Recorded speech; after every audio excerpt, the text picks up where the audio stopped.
for Davina still came about following cancer treatment. I became intolerant to so many things, gluten being one of them. And once I'd recovered, that still stayed. So at my husband's behest, because I was moaning at him that I couldn't eat nice bread anymore, he said, well, I'm a scientist, I'm a nutritionist, I spend most of my life in the kitchen, go and sort something out.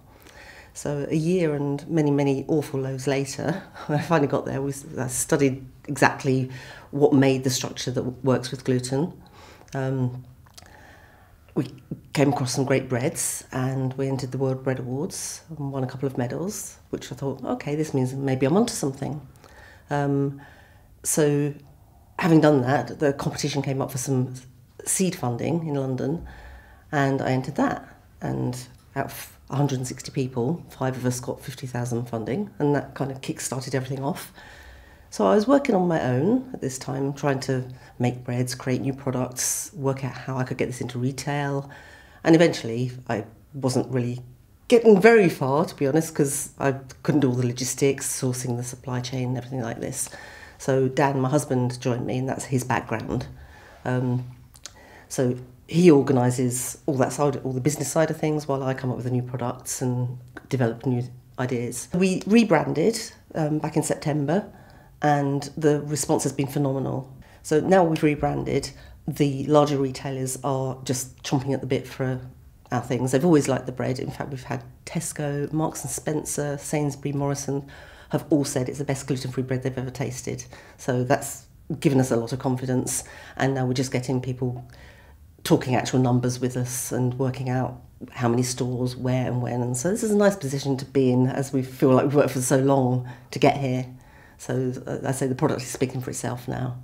So the key point of difference of our kits is that we have no chemicals in them, no nasties, because I figure I don't want to be eating nasty stuff anyway, but if you've got gut problems, the reason you're probably avoiding gluten and other allergens, you don't want to be adding chemicals that are unnatural that your body can't metabolise.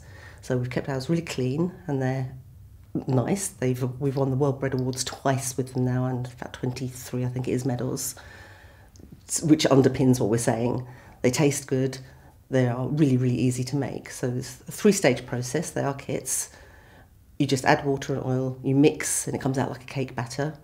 Put it in the cake tin, smooth it over, let it rise and put it in the oven. So there's no kneading, no messing, no faff, it's really, really simple. So we have 6 kits.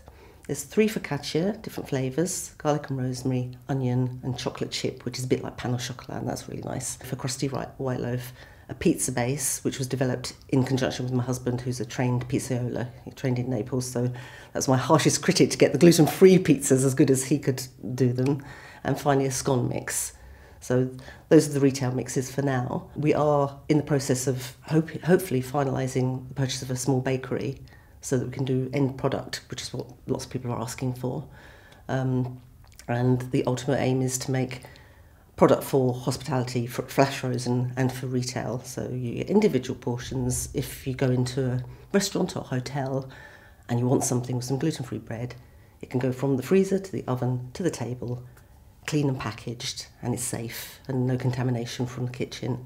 Food Matters Live in November will be our first launch platform for the new brand and for the new branding, and we're just keen to get the product out there and to get everyone to see it and to taste it.